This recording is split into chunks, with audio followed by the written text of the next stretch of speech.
non ci sono problemi di carattere impeditivo, perché quelle cooperative sono cooperative sottoposte ad amministrazione controllata, quindi gli organi di quelle cooperative sono stati azzerati dalla magistratura.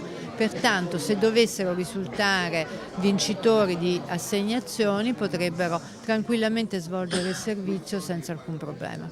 Insomma, anche la cooperativa invischiata nello scandalo di Mafia Capitale potrà essere ammessa all'appalto per la gestione dell'accoglienza dei migranti a Padova. Lo scorso 11 febbraio sono scaduti i termini del bando indetto dalla Prefettura per la gestione dei profughi nel 2016, al quale si sono presentati anche due colossi della cooperazione sociale, uno dei quali coinvolto nell'inchiesta di Mafia Capitale. È la prima volta che le grandi realtà del Sud si muovono in Veneto per l'aggiudicazione di un appalto. A giorni la Prefettura terminerà i controlli.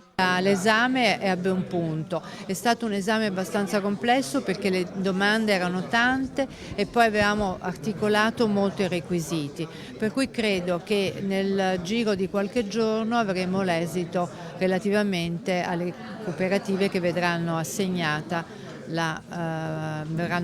i servizi. E poi c'è la questione della Prandina. Il prefetto non pensa certo allo sgombero dell'ex caserma, anzi sono arrivate delle nuove casette per ospitare i profughi. La stiamo organizzando ancora al meglio, per cui ci sono dei moduli nuovi che vengono installati, che però probabilmente serviranno per un transito di profughi ma non una lunga permanenza.